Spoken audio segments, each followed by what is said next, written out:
Welcome to Isis in the Bible Spring Gathering, week number 4. Take a rest. The question today is, how would you explain the word arrested? Arrest is not about stopping, it's about returning to stillness. In that stillness, we release reaction and restore balance within ourselves. From this place, we guide others gently through love, not force. When we went around the room, it was very inspiring to hear the both sides of that meaning, but when you look at it from a different lens, they are both related. The ticket is, how can we do that with respect and not with force? So glad you could join us today.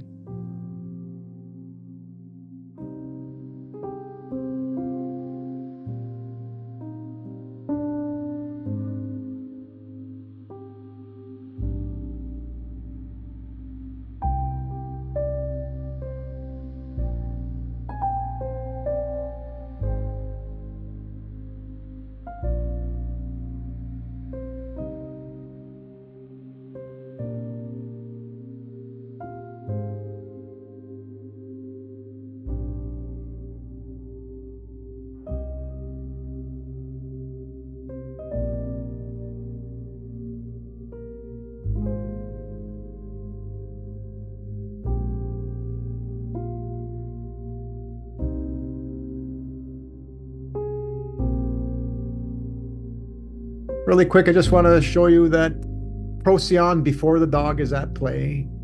Remember that the ancients used this star to know before a major flood, and that's not just the River Nile.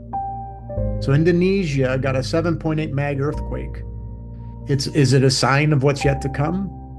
Was it a warning of a tsunami that was only 2 feet high? Maybe. Remember when we showed you the before the dog alignment for Hawaii, and then 1 week later, they got hit a second time with another flood. So we are upon an internal flood of love. Ensure you stay heart-centered. You can suggest people to arrest themselves in a timeout, but do not use force, as this becomes karmic towards you and your family. We have to understand that difference. All right. So this was the earthquake, the data for it. Just wanted to show you that we are looking and we're watching. And right at the time, at the exact time of the earthquake, the bottom of the chart, Alpharat's, the woman in chain, right on Procyon. Okay, so and Procyon is before the dog, that which warns us of a flood, an incoming event. And so this is how the ancients used to use it. They didn't use Procyon just to know before Sirius rises so that they knew when the River Nile flooded. They're talking about all floods, internal and external. So dates to watch for, weather forecast. We did talk about that April 15th is going to be, and I'll talk about that in a bit more. April 15th is when the mother aligns with the sun. And then, of course, you've got Pluto with God the Father in the sky and Mary Magdalene aligning. And so it's so beautiful for what we're upon. Again, May 2nd, Uranus goes a third time over top of Alcyone, and Alcyone represents the ear, and it's the connection with every atom on Earth. That's what the Pleiades is, Alcyone from the Pleiades. So expect so many more people to have great connections, awesome connections. Again, June 2nd, Jupiter hits the cusp, law. So this is going to be the natural law, okay? 1, 2, this is your third warning, people. You're going to natural law and not to statutory policies that keep the karmic loop going. This is going to end now, all right? Arresting people with disrespect is going away. The people will get instant karma upon them. That's what's happening in the sky, and I'm seeing it in people's charts. So this is the third time Jupiter is going to give warning shots to people, that they let them know that we got to do things with love. And then we're going to talk about this on a different slide about the alignment in the star that's matching on October Friday the 13th, 1307, where many people were arrested. So these energies are going to be in the sky. How are you going to do it? Are you going to recommend somebody to a timeout, or are you going to try to force them? And this is for the people out there that are in a position where they think they can do whatever they want. You can't. You're just getting even with people, and then karma will fall back upon you and your families if you don't start asking for forgiveness. This is what's in the sky. So the sky divides in half. This is at play now, folks. Your wings are at play. If you recall that the last one to go into the Annapurna, so this is where everybody is on one side of the chart. Okay, so that happened on April the 5th. All right. And on that day, April the 5th, Sunday, someone came into unity with their wings on Mary Magdalene next to the sun. So there's Icarus. She knows about Icarus. She knows about Mary Magdalene, and she knows about them both, but she had no idea that this was in her chart. And she shows up with her wings on the day that the wings went into the Annapurna, going to the underworld with Mother Mary. So you can't deny all these beautiful things that are happening. They're absolutely beautiful guidance. So the Annapurna, the sky divides in half, the true Easter. This alignment on April 15th, where cycles reset and new expression begins, a return point, back to balance, back to center. You're meeting with the divine feminine inside of you, who waits. Every move you make is done with a heart as light as a feather. What will your inner mother say to you on this day? What has the wandering stars, all the wandering stars, all the beautiful essences have been telling you each day, each now moment? And what she's saying, this inner divine feminine, is let's have a look inside your heart, shall we? That's what's upon the sky. So again, on April the 15th, Mary aligns the sun. This is the true Easter. When the divine feminine in the sky aligns with the sun, it's the Easter.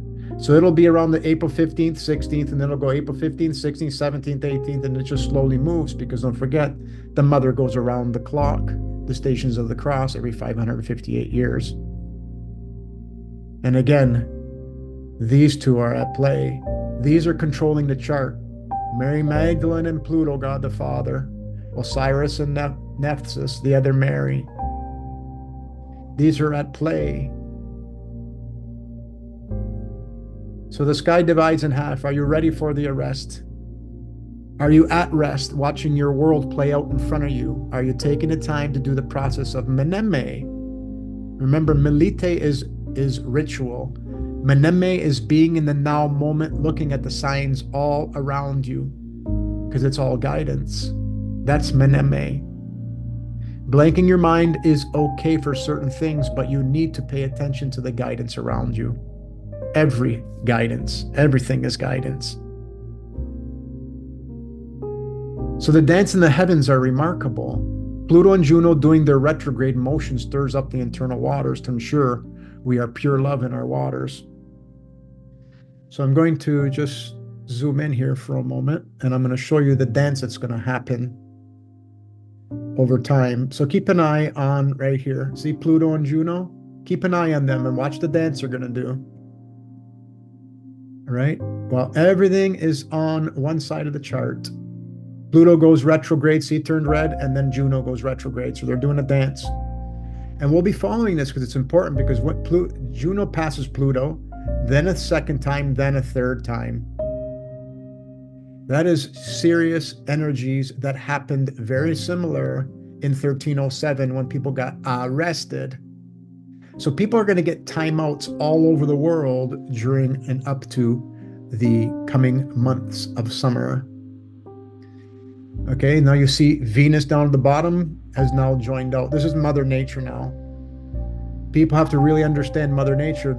Don't make Mother Nature arrest. Don't arrest Mother Nature. And I'm talking to the hunters, the fishermen, and the farmers. They have to really be careful now. So then here comes the wings. That's Icarus. They're still in retrograde. All right. And then the sun comes out. The sun comes out. So we'll be following this bit by bit. But then as you can see, Juno comes out of retrograde, Mary Magdalene, and so does Pluto. So during that dance is the same dance that happened in 1307. These are some of the dates. I'm not going to go through them, but these are some of the dates as they're happening. But we'll talk about May 6th because it's up and coming. Pluto goes retrograde. And it's all in Capricorn, meaning 1 foot in the waters, 1 foot on the land. If you're going to keep both foot on the land and go arrest people, or cause them any kind of disrespect, and I'm not talking just police officers, sheriffs, and judges, I'm talking about anybody. We do it all the time. We got to recommend timeouts for people with respect. So this whole image, this whole scene is played out on the Egyptian walls. That's Pluto or you, because you are the sun, and this is the divine masculine. And then there's Mary Magdalene or Nephthys. And then there is Eris, because Eris goes retrograde on July the 11th, 12th. And this scene is very familiar there. So that's the whole look ahead of time, that what the big picture is. And I just wanted to show you that this also represents both Marys with the sun, which happens, okay, look at the sun and both Marys, April 2027. So this means the guidance is going to be like you've never seen before, where you're going to get love wrapped all around you. It's absolutely amazing. For those who are doing their work, their forgiveness process, and understand that we're all one and we can't use force, we got to use love, then your journey is going to be really cool. Like some people are already showing that their journey is absolutely flipped around, which is beautiful. So if you remember this slide, which we showed in March 6, 2025, the karma is between us two. So here's a reminder that we all need to be peace officers and provide guidance in a loving way. It's an SOP, a standard operating procedure. All incidences are in your chart. It's a test, the weighing of the heart. So ensure you remind everyone in your life the consequences of judgment in your own hands. If you use force, you will bring karma upon you and your family. You can only use therapy. If you watch TV with the noise that's going on around the world and you lay judgment upon others whom are in a karmic loop life after life, which one do you pick to lay your judgment on? Just because you didn't see it happening to them in a previous life, why you can't then now go and arrest somebody and do something disrespectful to them. You got to help them out. We have to educate them that they're in a karmic battle and they all need to learn to wave the white flag and ask each other for forgiveness. So a third party doesn't have to be a peace officer. This could be any one of us. And where you remind them, they just need to ask each other for forgiveness, because this energy is in their chart. I know it's easily said, because how do you explain that to someone? Well, we have to, we're going to get there. Everybody's going to get signs that our heart's got to be as light as a feather. Has to be. There's a reason why this image is on all the courtrooms, but yet the courts don't use this properly. The judges, the prosecuting attorneys, whether they're in the streets or in a courtroom, it's all the same, because we judge from our couch. Be careful. You have to understand that it's a karmic loop across lifetimes. Don't pick a side. Help them with a win-win, both of them waving a white flag. If you pick sides, you are part of the karmic cleanse. So what I'm about to show you next is that we are upon 3 seasons all at the same time, which brings us 4 sunrises every single day. This is where we get to rejoice and why things are happening to us in a beautiful way. So 3 seasons of the sun, the phoenix, and the ages. This was shared, and which reminded me of this, and thanks to Patricia, she's an Egyptologist. She shows this sanctuary. When you look at the image here, you can see the seasons of the sun, the phoenix rising, and the change of the ages. Because that's what we're upon right now. We're upon spring, our yearly spring. We're upon a 558-year phoenix rising, and we're upon a 2232-year change of ages, which is an Aquarius. And as you can see, John the Baptist is pouring water, not on the forehead of the little child of us. We're getting this flood from the inside out, from the Piscean age, because the Piscean age, which just came out of the Jesus age, was the worst karmic bondage you could possibly be in a 26,000-year cycle. 2 lost souls swimming in a fish bowl. But the teachings of Jesus in the Bible are good. They're good. Whether there's a literal Jesus or not doesn't matter. The whole point is we need to play that essence. And don't go flipping tables over. You go and talk to people and wave a white flag and say, I think you're a little bit off with your judgment. What everybody realizes when they're judging people, that's going to come back to them. Yeah. So this is all about you, and through these different sunrises every day, you're upon 3, 4 sunrises, three changes of spring, and it really is a fourth because every sunrise you spring up in the day. All right, let's talk about the Lyrids meteor shower. These lights appear from the same place, the same time each year, showing us that the heavens move in consistent patterns. What we are witnessing is not randomness, but rhythm. From Lyra, the ancients saw a descent, not of objects, but of essence. The falling vulture, which we'll talk about, reminds us that what comes down is guided, not chaotic. And so I asked AI to make these with spirit souls moving from side to side, from one place to another, from a place of stillness to another place of stillness, from womb to womb. These are people's souls moving around, folks. So April 15th is a true Easter, is when the Lyrids start. I got the reminder from this young lady's pop-up came up on my YouTube screen, Sarah Math. So thank you for the reminder that this is up and coming. The April Lyrids are divine illuminations, often called meteor showers, and are observed each year at the same time and come from the same spot in the sky, from Lyra, making a consistent and repeating celestial pattern. The meaning of meteor is not what NASA tells you, because this comes from a long time ago. It's Greek for things lifted up, suspended in the heavens. And no, they knew it right, because these are souls moving.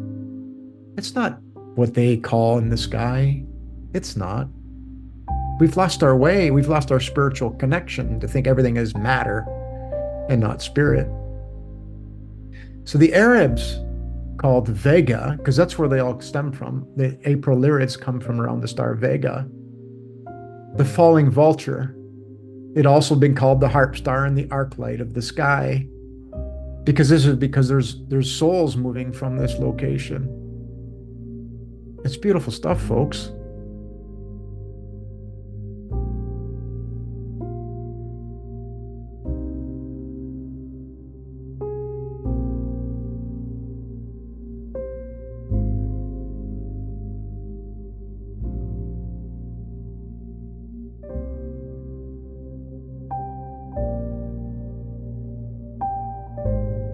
So the ancients saw these lights as harmony entering the world, not random events, a movement from stillness into form. When we rest, we reconnect with that same source.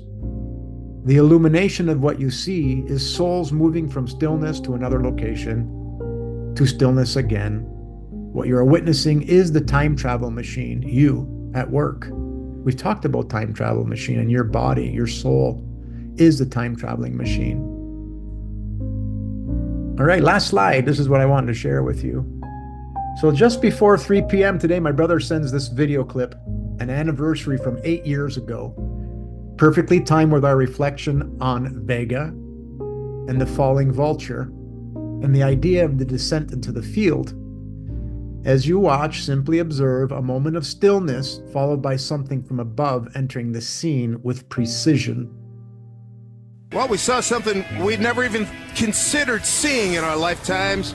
Starting pitcher minding his own business in an American Eagle. What happened to you today? Well, an American Eagle landed on my shoulder, and I was getting ready to pitch a game.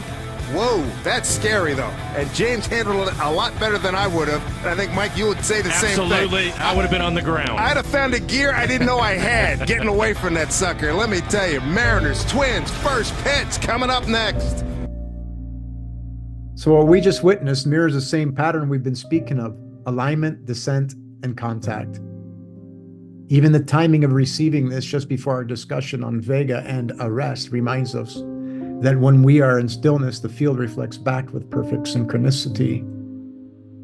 So I said, okay, let me go look at this guy's chart and the exact time that the eagle landed on him. Do you think there's an energy there? Absolutely. Okay, I didn't circle it right here. There is the vertex, right on his Vega. This moves by the minute, okay? if you're going to get an eagle landing on you, that is not random. The observer witnesses all the energies, okay? They need to see this. It's a sign. That brother there needs to take a look at himself, saying, this is a sign. What does it mean to me? Am I doing everything all right in my life? Look where his wings are, right at the bottom of the chart. It's got powerful wings to be at the nativity scene. At the bottom of the chart is where Jesus is born, in the manger. So he's got really good wings. And but the thing is that where it's close to here in this portion of the sky is part of where Russell Haug separates the snake from eating its tail, the Ouroboros. So I didn't go look into much more of his chart. And then I thought, okay, well, let's see what's happening in my chart, because I'm witnessing it. And yes, Mercury is over top of Mary Magdalene, which is over top of Vega. So all these beautiful alignments in the sky 100% reflect us. And the Lyrids is about moving from one place of rest to another. That's what that illumination happens in those, what they so-call meteors. Those are souls changing location. And a lot of souls are changing location. All right. And that's all we have for today.